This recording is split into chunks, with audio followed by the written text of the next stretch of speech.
Hi, I'm Robert Knowles, And I'm Richard Simpson. and today we're going to explore and take a look in history at the battle that formed Canada, the battle that is commonly referred to as Canada's trial by fire, and where she came of age on the world stage. But before we get to that, we're going to go back to the Manchester Guardian of London, England, 20 May 1916. Lancashire Man on Vimy Ridge. The ground gained by the Lancashire Man on the night of May 16th, in an attack which splendidly organized and carried out with the greatest courage and resolution, comprises an important position. It is on Vimy Ridge, for which the French fought with desperate heroism and with great sacrifice of youth more than a year ago. The French soldiers stormed up the slopes, flung themselves into an assault on La Folle farm, and all but thrust the enemy off the heights, which ran like a hog's back between the plains of Lens on one side, the German side, and the low-lying ground on the other side, where Souchez and Alblain Saint-Nazaire are now in our hands. Since we held this part of the front, relieving the French troops for service elsewhere, the enemy's position on this ridge of Vimy has been a serious disadvantage to us, and on both sides there has been a prolonged and deadly struggle underground as well as above ground for the highest slope. As the general of the division hero told me today, it is not only worthwhile to gain a few yards of earth here, but even 15 inches may make a world of difference in the lives of men. From what extra height of inches there may be a wide field of observation and a new field of fire for machine guns. For a fortnight before the assault of Lancashire men, the enemy had been very active with his mines and had blown up several big craters which formed a semicircle opposite the line held by our troops until the assault on Monday night. From the lips of these craters, which were 60 feet across, the enemy could direct accurate fire upon our lines and had a great advantage of observation. It is therefore determined to throw him back from these positions. The timeline for this video, we are going to talk about pre-battle. So, to give you guys an idea, the Germans took the ridge in October of 14. The French tried to retake the ridge in May of 1915 and then again in September 1915. The French troops were relieved by the British in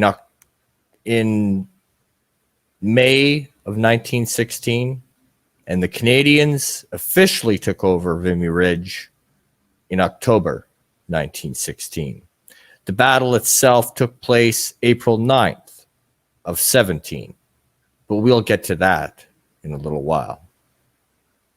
And the timeline is something of this nature. In February of 1916, the 9th to be exact, Germans took 800 yards of French trenches from Vimy Ridge. In May 22nd, 1916, the Germans took 1,600 yards of trenches away from the British. It was a slugfest on Vimy Ridge. To give you an idea, Vimy Ridge came on the back of the Somme, where the Canadians lost over 8,000 men.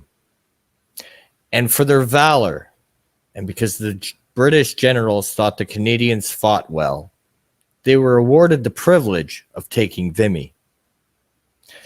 Vimy Ridge had seen its own signs of death, as Richard had pointed out. Between the time that the Germans took the ridge and the Canadians arrived, 1,000 German soldiers dead. 160,000 French and British soldiers dead. That's a major death toll for just a little piece of land. 160,000 Allied troops dead. And that's what the Canadians were brought into. And the Germans were so confident in their defenses because they had the high ground. Every attack that had been proposed before this was repelled. that when the Canadians arrived, the Germans put a big sign in their trench so the Canadians could see that simply read, "Welcome, Canadians." We go back to the 25th of May of 1916.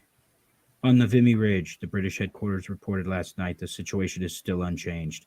It is added that small parties of our troops pushed forward and engaged in hand-to-hand fighting. These affairs figure in the German headquarters report as repeated attacks on the ground positions by strong British forces, whose losses were so severe that the only scattered troops were able to penetrate, and they fell in hand-to-hand combat. This was 3 days after the Germans took back Vimy Ridge from the British. When the Canadians arrived, their generals had decided that the traditional way of doing battle, or as the Canadians would put it, the British way of doing battle, didn't work in the Somme. So there were many things that were changed. And one of the things that was instituted would become commonplace in the Allied battles to come, which was called indirect fire. Up until this point, machine guns were used as nothing more than a more powerful rifle. So they would aim it at a certain point and they would fire at a target. They'd wait for a target before they'd open fire with the machine gun. The Canadians decided that screw this, the machine gun will now be part of the artillery. And they would put down a whole bunch of fire, not at a target, but at an area, which drastically changed. And next week, as we get closer to the actual battle kicking off, we will cover what the Germans would later call the Week of Suffering. So join us next week as we go back to a point in history at Vimy Ridge, France, and before the Canadians stormed the hill that made Canada a world-known power.